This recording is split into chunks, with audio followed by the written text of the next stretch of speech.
पेडियास ऐसी जगह को पकड़ा हुआ था जहाँ कभी उसका फुलतुर हुआ करता था और रो रो कर कहने लगा, लौड़े लग गए,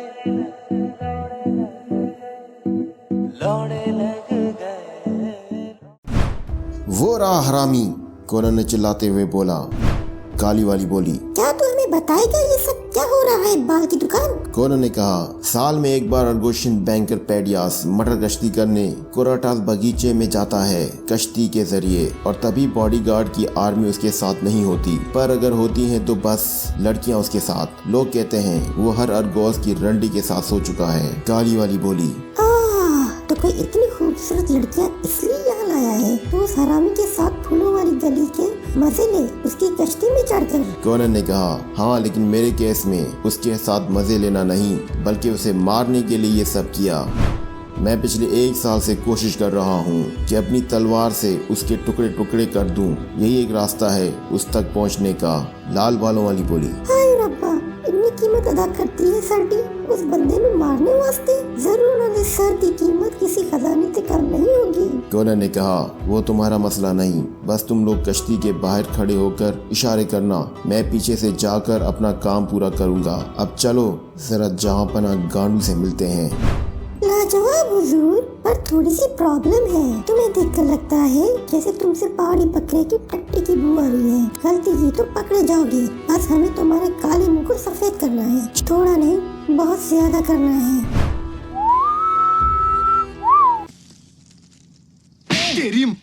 सॉरी सर।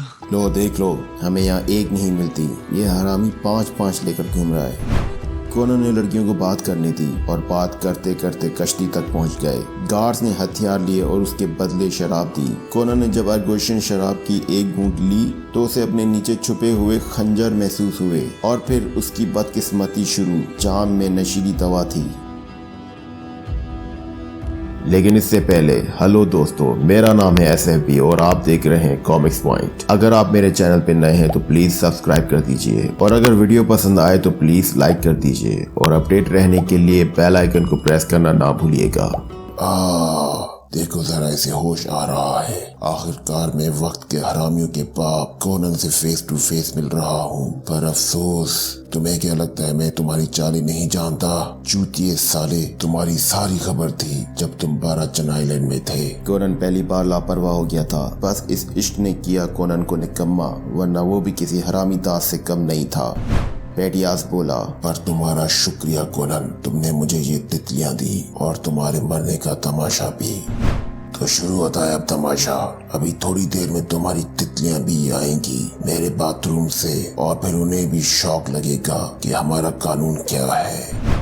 काली वाली बोली, जरूर, मुड़ के देख बड़वे, किसको शौक लगता है। काली वाली ने कोनन की तलवार नदी में फेंकी और पेडियास ये सब देखकर कहने लगा, मुझे ये लेडीज का अंदाज पसंद आया।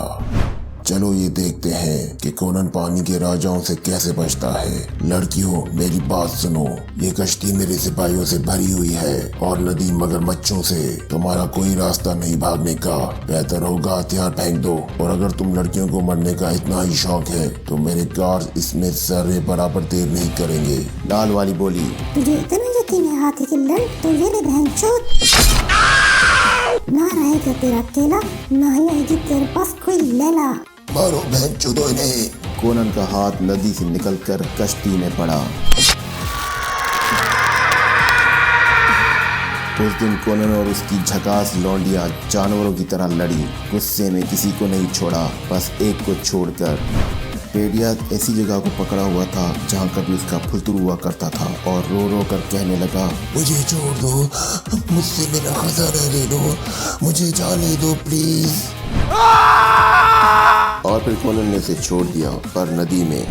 क्या हम उसका खजाना तलाश कर सकते हैं या इसकी सर का इनाम मिलेगा? मुझे नहीं लगता कि ये इतना कीमती होगा। पेडियोस हरामी प्याजखोर था जिसने पायरेट्स बनाए। इनमें से एस्गुलिन का एक खतरनाक समुद्री लुटेरा एतरहासिस था। जब एतरहासिस ने अपनी प्यारी बेटी के लिए पायरेट्स की लाइफ छोड़नी चाही तो पेडियोस एतरहासिस के दोस्तों में से एक था जिसने एतरहासिस को सैंडबार में मरने के लिए छोड़ दिया, पर उसकी बेटी जिंदा रही। उसका नाम बैलेट था जो ब्लैक कॉस्ट में पायरेट की रानी थी, लेकिन तब तक जब तक वो अपने बाप से जाना मिली। कोनन ने ये सब नहीं बताया। पीछे से आवाज आई, कोनन। गोल्डन बालों वाली बोली, अब तुम्हारे नहाने का वक्त हो गया है। आज शर्म को इस नदी में बहने दो और हमें चपाचप कर लेने दो। एहे, रहा नहीं जाता, तड़प ही ऐसी है ना।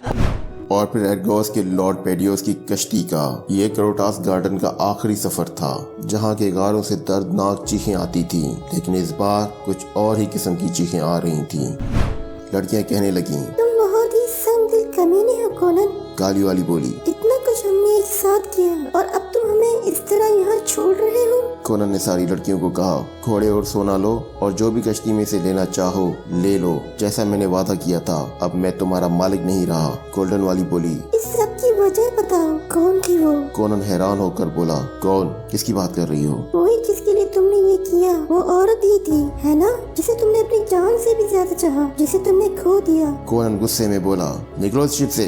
गोल्डन बालों वाली बोली, वो जरूर खास थी, जिसने तुम्हारे दिल में घर बना लिया, लेकिन अब वो नहीं रही हम जिंदा लोगों के दरमियान। अब समझ आया तुमने सिमेरिया क्यों छोड़ा कोनन। तुम्हारा सफर अभी खत्म नहीं हुआ, बल्कि तुम्हारा सफर शुरू हुआ है।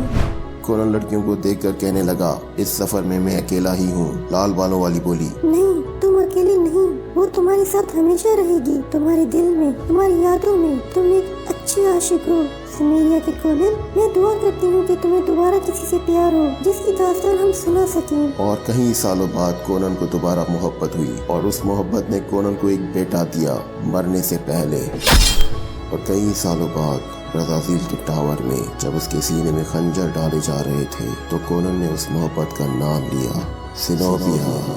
किंग कोनन के ये आखिरी अल्फाज थे और फिर उसके बाद कोनन की सिर्फ चीखें सुनाई दी।